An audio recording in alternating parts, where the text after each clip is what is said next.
Yo tout le monde, bienvenue sur la chaîne de Aujourd'hui on va parler de Dragon Quest épisode 14 qui a été diffusé sur ADN. Vous l'avez tous vu j'imagine, sinon vous ne seriez pas en train de regarder cette vidéo. Vous attendez les réactions, nos avis, que s'est-il passé? Eh ben écoutez, on va commencer par l'histoire. L'histoire qui est donc un scénario qui est issu d'une reprise de Flambeau, sans jeu de mots avec Flézard, puisque c'est Katsuhiko Chiba, donc le scénariste en fait du premier arc, qui reprend le flambeau du scénario. D'accord, ok. Intéressant, du coup, puisque on a une homogénéité, on va dire, du coup, à ce niveau-là. Est-ce que tu veux que j'introduise cet épisode vas-y. Avec un résumé, un petit résumé viteuf. Vas-y. Voilà, allez, donc après un âpre combat, nos héros ont vaincu Hyunkel, vous l'avez vu, donc le légat de la Légion des Morts Vivants, et ils partent à la recherche de Léona. Suivant les conseils de Badak, ils tirent les fusées de signalisation qui se trouvaient sous le temple, et l'un des trois sages de Papnika, Amy, se présente à eux en montgolfière. Dai et ses compagnons se rendent alors à l'île de... ils disent Valj. Je suis pas sûr... Ah c'est ça, parce que Baruji en japonais... la française. Alors je suis de l'île de Valj. En japonais c'est Baruji no Shima, Baruji donc Valj. Voilà, où du coup Léona se cachait, mais alors que cette dernière attendait l'arrivée de Dai et de nos héros avec impatience, c'est Flézard, le commandant de feu et de glace, qui se montre. Voilà, pour ce rapide résumé. C'était le résumé ADN ? C'est le résumé ADN qui est plutôt bien fait. Ouais, bon, il y a juste une erreur, c'est que finalement les fusées, c'est pas grâce à Badak qui les tire, finalement il les tire pas en fait les fusées. C'est à cause de Dai qui fait tout péter avec son sa connerie là. Tous les recommandations d'un papy vieillard, Dai fait nimp. Voilà. Il tire un Daichizan mêlé au Mela, du coup, puisque il a appris par Pop qu'il a maîtrisé l'épée enflammée lorsqu'il était inconscient lors de son combat contre Hyunkel. Du coup, il tente d'utiliser cette technique et il le maîtrise en plus. Il y arrive d'un seul coup, mais il fait tout exploser. Et comme il y a des explosifs également dans cette salle souterraine du Palais Royal, les fusées partent en plein ciel et tout explose. Du coup, leur espoir à ce moment-là, ils se disent bon, on pourra pas signaler à la princesse qu'on est sain et sauf, que tout va bien. Et finalement, il y a cette montgolfière qui arrive avec l'une des trois sages. Comment elle s'appelle déjà ? Amy. Amy, voilà. Amy qui est la petite sœur de Marine qu'on voit un peu plus tard dans l'épisode avec Apollo. C'est ça. Pas Apollo Creed. Ni Apollo 13. Apollo. Un autre. Il y a pas mal d'humour un peu en plus dans cet épisode avec Pop qui se la joue quand il tape Dai qui fait putain espèce de cassos là. Tu peux pas arrêter tes conneries. Ou après quand il essaye aussi de remonter le moral à Mam qui est à fond sur Hyunkel et du coup qui fait putain mais pourquoi j'ai envie de me la faire mais pourquoi je défends mon... Voilà. C'est un peu ça, faut comprendre ça comme ça. Il parle de rival quand même à ce moment là. Ah ouais, il utilise le mot rival. C'est son rival en amour quoi. C'est son rival amour, exactement. Et puis, pareil, quand il est dans la montgolfière et qu'il essaye de pécho Amy et tout, en mode je suis chaud et tout, il y a moi et tout, on se rencontre pour un 5 à 7 et tout, mais bon, il se fait... Mam, elle est pas très contente et j'ai adoré ce petit duo de Dai et Pop qui en foutent plein dans la gueule de Mam en comparant Mam à la princesse en mode non mais elle est pire, genre comme si elle était pas là. Mais c'est rafraîchissant et c'est vrai qu'avec les autocensures qu'on a eu dans les précédents épisodes, je m'y attendais pas ce genre de scène. Surtout que là, Mam effectivement pendant 20 secondes elle en prend plein la tête, mais c'est sous l'humour, tu vois. Ah bien sûr. Et vu un peu la bien-pensance actuelle, vous savez comment c'est dès que tu dis un truc sur une fille, oh là, il est misogyne, ou c'est une œuvre misogyne qu'il faut interdire, etc. Du coup, je m'y attendais pas du tout, et j'étais content de voir qu'ils ont à peu près respecté le manga dans cet épisode.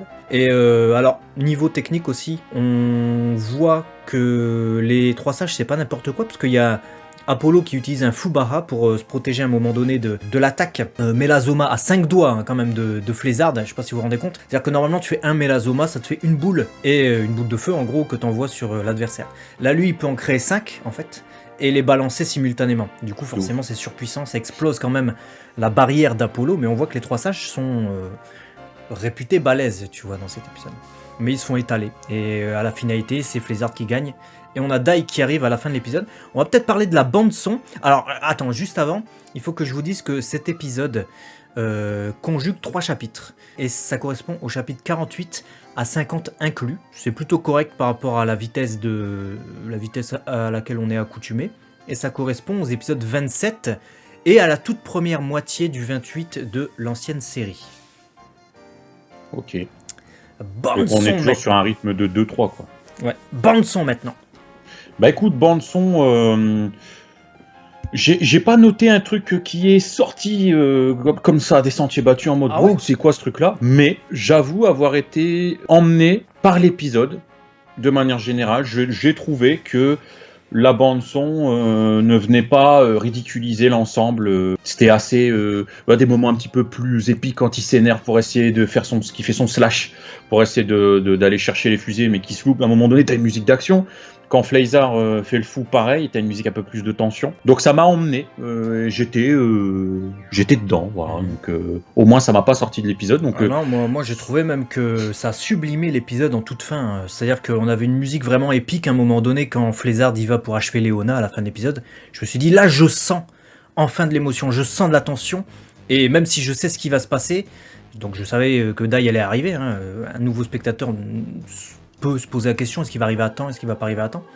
Malgré tout, je sentais le moment de tension et la possibilité de voir Léona mourir. Et quand Dai est arrivé, la musique épique est arrivée et j'ai eu des frissons. Donc là, je trouve que sur la toute fin de l'épisode, les musiques étaient super bien gérées. Ouais, bon volume, bon rythme, belle section en fait. Et je trouve aussi que ce qui vient renforcer aussi, je pense, cette tension, c'est le CU actuel de Flézard. Je trouve qu'il fait un taf de ouf quand même, parce qu'il m'a emmené. Ah, il est bon. Il m'a emmené, je suis dedans. Alors moi, j'ai pas vu la première version, donc je saurais pas comparer là comme ça. Il est extrêmement proche. Naratoru. Il est extrêmement proche de l'ancienne version. Ouais, bah donc voilà, ça explique cela, je pense. Naratoru qui fait la voix de Flézard, je l'ai trouvé vil, je l'ai trouvé vicieux, méchant, mais vraiment en mode sans foi ni loi, tu vois. Le gars, tu vois, c'est vraiment le genre d'ennemi que tu ne peux pas considérer comme un ennemi qui fera marche arrière, qui pourra tomber dans le camp des gentils. Tu vois ce que je veux dire ? Il y a des gentils, des méchants, tu te dis, lui, tu sens... Lui, tu pas possible. Pas possible, je le vois pas, lui il faut le pétous, voilà, c'est tout ce qu'il faut faire, faut le couper en deux comme Trunks, mais c'est tout, pas possible qu'il soit gentil, et justement je le ressens, et cette tension, je pense que c'est peut-être ça aussi qui t'a emmené, où à la fin il est en mode méchant, il reçoit l'attaque de glace de la princesse, et il la matérialise en la recevant dans sa main droite, et il en fait une lance, un pic de glace, une stalactite, elle est tombante du coup. Et tu dis, putain, il est vrai, mais il va achever une nana au sol, quoi. C'est vraiment un... Donc ouais, je reparlerai dans la partie changement, ils ont changé quelques trucs quand même, mais c'est vrai que l'essence de sa cruauté est gardée. Voilà. C'est ça. C'est bien résumé. On va parler réalisation-animation. Alors, animation quand même stylée dans cet épisode. Ça a pas mal tranché avec ce qu'on avait vu il y a quelques épisodes. Là, on a véritablement un épisode extrêmement homogène, bon sauf peut-être la toute première partie qui est plus simple, c'est plus des dialogues comme ça, il se passe pas énormément de trucs à part le Dai-Chizan justement mêlé au Mela de Dai qui était déjà la première animation stylée de l'épisode.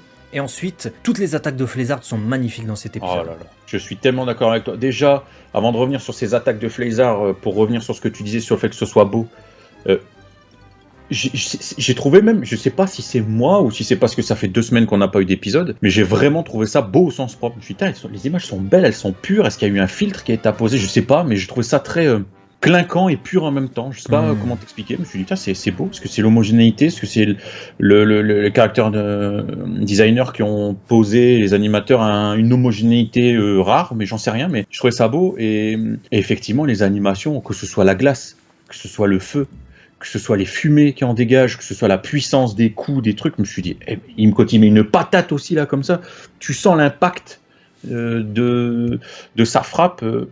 J'ai été étonné, je me suis dit, ah bien, c'est bien qu'on ait eu ça pour Flézard, parce que on le connaît un peu, on connaît pas beaucoup, mais on connaît déjà, comme tu l'as dit, pour reprendre ton terme, sa cruauté, et j'avais besoin de le ressentir au moment où il passe vraiment à l'action envers nous.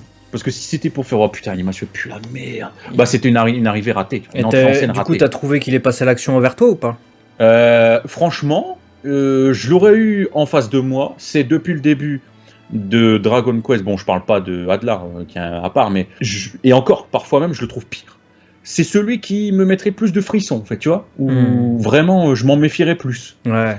Et c'est génial parce que du coup, cette animation est venue sublimer en fait cette dualité qui vit en lui. Tu te dis, est-ce qu'il y a un côté glace, un côté feu, est-ce qu'il y a un côté plus faible que l'autre, et tu vois, tu cherches. Mais non, en fait, les deux sont aussi horribles l'un que l'autre. Et il se sert des deux pour faire des chocs thermiques, il s'amuse et tout. Et ça se voit à l'image en fait. Tu ressens tout ça, ces brûlures, ces engelures, tout. C'était top. Peu d'animateurs clés sur cet épisode, 12 animateurs clés, mais ils ont eu, à mon avis, du temps et des talents. On avait un superviseur en chef, Kozue Komatsu, comme sur les précédents épisodes. Sur l'action, toujours Shuichiro Manabe. Et directeur de l'animation de l'épisode, grosse surprise. Et grosse surprise, d'autant plus que je ne l'ai même pas remarqué au premier visionnage. Yuji Hakamada, qui a bossé donc sur DBZ, DBGT, DBS. Il a notamment signé les épisodes quand même 182, 188, 215, 235... 264 ou encore 286 pour ses plus gros épisodes sur DBZ, 286 avec le Genki Dama, tout ça. Donc c'est quand même pas de la merde, Yuji Hakamada. J'étais grave surpris. Et c'est vrai qu'au-delà même de l'animation 2D, on avait quand même aussi des effets 3D qui se mêlaient bien à l'animation 2D. Les attaques de Flézard, le tourbillon aussi dans l'eau.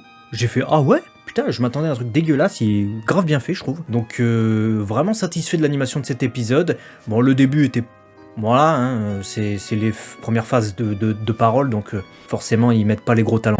Réalisation, Hiroyuki Kakudo, donc c'est le même réalisateur que sur l'épisode 7, et j'ai trouvé que ses choix de plans dans cet épisode étaient très intéressants parce qu'il donnait la part belle véritablement aux émotions des personnages.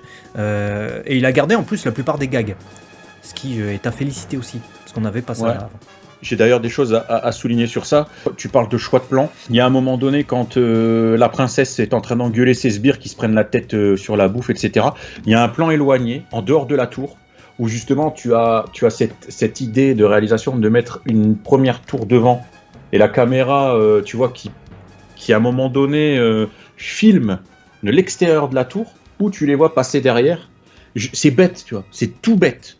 Mais ça t'apporte une immersion spatiale, parce que t'es pas que au milieu d'une petite tour étriquée, tu fais le tour visuellement, et ça t'apporte du coup, avec ce côté spatial, une compréhension du plan, et du coup, quand tu attends de l'extérieur la montgolfière, et qu'à un moment donné tu vois l'épée qui arrive, et pareil, le plan choisi à la réal, je trouve que le storyboard a bien été réfléchi, où tu vois cette épée qui vient de la profondeur, l'angle est très très bien choisi, pour se planter dans l'épaule de Fleiza, c'est pareil, tu vois l'épée, sans savoir, tu t'en doutes, mais sans savoir une seconde ou deux après, où elle va atterrir en fait. Et c'est tout des choix qui, comme tu le dis, et c'est bien résumé, soulignent l'émotion, parce que tu vois une épée arriver, seulement tu dis elle va aller où ? Et après tu dis putain, elle se plante dans l'épaule, tu vois. Moi, ce qui m'a fasciné surtout, c'est les cadrages. Parce que quand t'as Pop en fait qui discute avec Mam en début d'épisode, même si sur ce plan-là, ils ont pas fait les fous sur l'animation, en termes de réalisation, Pop est de dos.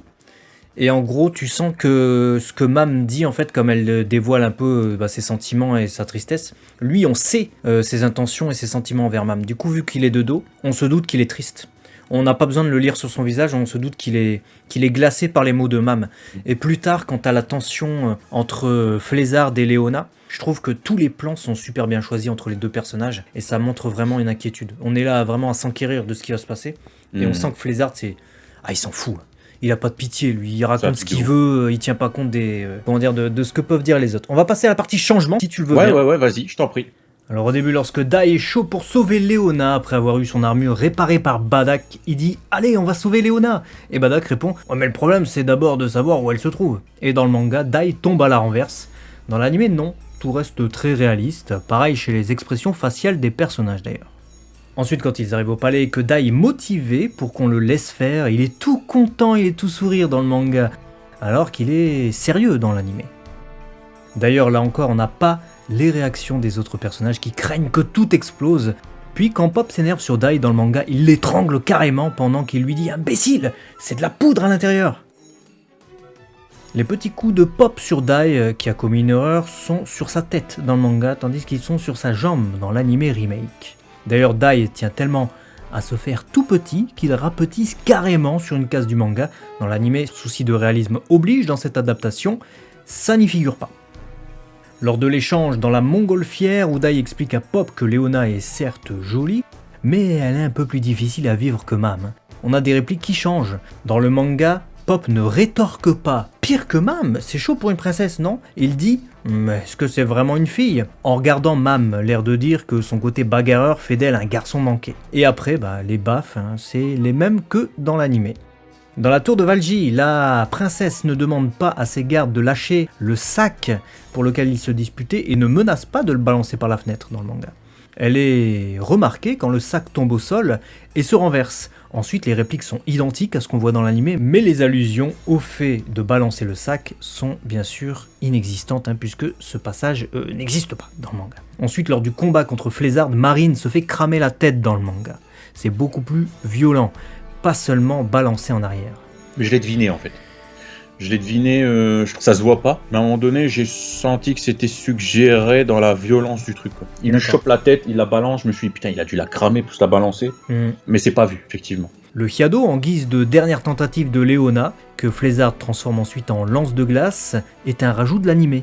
Dans le manga, Flézard apparaît déjà avec la lance de glace sans qu'on sache comment il l'a matérialisée. Conclusion du coup sur cet épisode. Très bon épisode. Ça m'a énormément plu. Je trouve que c'est un retour en force après une petite semaine de pause. Ça m'a directement remis dedans, comme j'ai dit au début. Et vraiment, c'est pas que c'est un regain de hype, parce que la hype était toujours là avec Dragon Quest. Mais on va dire que la semaine est passée, du coup t'es comme ça, t'attends à être repris tout de suite dans l'histoire. Et là, alors comment revenir mieux que comme ça? Flézard, cruel à souhait. Et il me fait penser un peu à un Frieza qui s'en balèque et qui est cruel. Et du coup, j'ai envie de voir comment Dai va s'en sortir. J'espère qu'il va pas s'en sortir aussi facilement. C'est ma seule inquiétude, parce que j'ai pas envie que Dai arrive à chaque fois à sortir une botte de son chapeau et à s'en sortir en un demi-épisode. J'ai juste envie à un moment donné qu'il galère et peut-être qu'il faille, qu'il se barre, qu'il s'entraîne, qu'il revienne, etc. Parce que il tombe sur des ennemis de plus en plus puissants. Voilà. À part ça, l'épisode était top, voilà, génial. La narration d'un point A à un point B, j'ai pas trouvé, en tout cas moi, même si ça couvre 3 épisodes, que ça allait trop vite. Non. Même moi, j'ai pas trouvé que ça allait trop vite. Et connaissant à la fois le manga et la série de 91, c'est peut-être le premier épisode qui fait ça, où il y a vraiment aucune sensation de rush dans cet épisode. Ouais. Véritablement aucune. Je trouve un bel équilibre en fait. Voilà, ils allument les trucs sans faire exprès. Il y a la montgolfière qui arrive, ils sont emmenés à la tour. Il y a des explications, la menace arrive. Ouais, ok, d'accord, ok. Il manque des détails, certes, vous l'avez vu avec les changements, mais à part ça, ça ne modifie pas la narration de l'épisode. Donc voilà, top, vraiment un très très bon épisode. Franchement, j'ai rien à dire. Moi pareil, j'ai beaucoup aimé cet épisode. En fait, c'était frais et je suis très content qu'ils aient enfin, pour une fois, c'est véritablement la première fois où ils gardent presque tous les passages d'humour. Et ça, j'étais là, je me suis dit, mais c'est génial. En fait, je retrouve les personnages. C'est con, mais quand ça rush trop, j'ai pas ces moments de taquinerie entre les personnages, cet attachement qu'ils ont entre eux, qui ne montrent pas forcément, ou qui montrent maladroitement avec ces taquineries, tu vois. Ouais. Et aussi ces échanges entre eux, tu vois, finalement, Pop qui parle à Mam, etc., Dai qui parle avec les autres. C'est comment dire, des moments où ils sont ensemble et ils partagent un truc, tu vois. Et le fait que tu rushes, tu l'as pas. Et là tu l'as, et en plus de ça, on garde les phases d'humour sans autocensure, donc c'était cool. Et clairement, regarde, sans que j'y pense, mais c'est à la conclusion qu'on souligne ça. Les premières choses que je t'ai soulignées en début de cette review, c'était quoi? Ah, j'ai kiffé l'humour. C'est bête, ouais. Mais j'ai souligné d'abord ça, avant même de dire « Oh, Flézard et tout !» tu vois. Comme quoi, c'est important dans une narration. Dites-nous dans les commentaires ce que vous avez pensé de cet épisode, si vous nous rejoignez sur cette vision du détail, et abonnez-vous si ce n'est pas déjà fait, parce que c'est super important. Vous l'avez vu, on va retracer du coup toute l'œuvre, voilà, toute cette nouvelle adaptation de Dragon Quest Dai no Daiboken, on est là, on est présent, on est des fous, donc il faut nous rejoindre. Et puis un petit like, ça fait plaisir. Carrément, ça fera remonter la vidéo dans l'algorithme YouTube, ça permettra à la vidéo d'apparaître sur d'autres chaînes, et pourquoi pas faire venir d'autres personnes intéressées par tous ces mangas dont on parle sur la chaîne. À très vite sur la chaîne, justement, de Léo et Max. Des bisous à tous. À la prochaine. Ciao.